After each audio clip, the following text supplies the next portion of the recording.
ओम श्री गणेशाय नमः। कुंडली के अभ्यास में, कुंडली के भाव के अभ्यास में थर्ड हाउस की आज बात करते हैं। तीसरा हाउस मतलब पराक्रम हाउस। थर्ड हाउस पराक्रम भुवन, भ्राता भुवन। अब पराक्रम भुवन है मतलब कि यहाँ से इंसान का कॉन्फिडेंस निकल के बाहर आता है।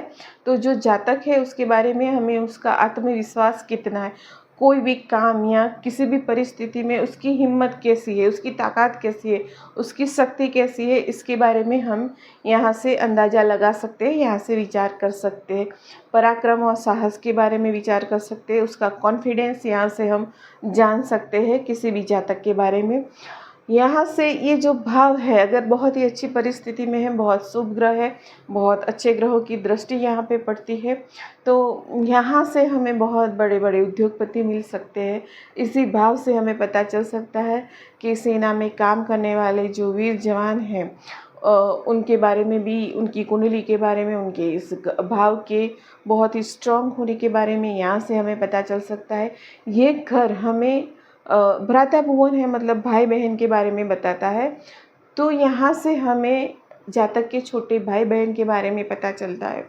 इसके अलावा और रिश्ते देखें तो अगर फीमेल है तो देवरानी के बारे में, नौकर के बारे में भी हमें यहाँ से पता चलता है। पड़ोसी हमारे जीवन में कैसे रहेंगे, यानी कि जातक के जीवन में पड़ोसी कैसे मिलेंगे, अगर ये भाव अच्छा है तो पड़ोसी अच्छे मिलेंगे।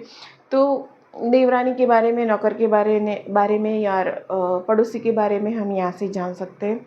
इसके अलावा ये जो भाव है ये हमारे शरीर के अंग में गला, यहाँ से हम गला का विचार कर सकते हैं। किसी भी जातक का गला, नाक, कान के बारे में यहाँ से विचार कर सकते। राइट मतलब जो पूरा हाथ है, शोल्डर से लेके आर्म तक जो हमारा एरिया है यहाँ से यहाँ तक का, उसके बारे में विचार कर सकते हैं।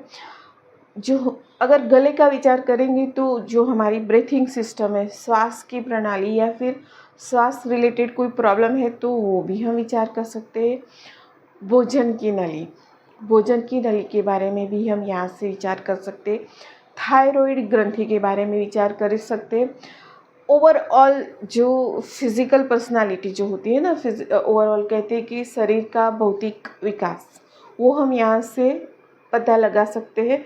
होते हैं ना कुछ लोग बड़े, मतलब देखने से ही हम इम्प्रेस हो जाते हैं कि क्या हाइट बॉडी है, या फिर ये भी पता चलता है कि कितने दुबले पतले, या फिर कोई मोटा है, कोई पतला है, कोई स्क्वायर बॉडी का है, कोई सिमेट्रिकल बॉडी का है। तो ये सब जो शारीरिक भौतिक विकास है, ये सब हम यहाँ से पता लगा सकते हैं। थर्ड हाउस हमें बहुत कुछ देता है, इसका अभ्यास करना बहुत ज़रूरी है कुंडली विश्लेषण के लिए। ओम श्री गणेशाय नमः।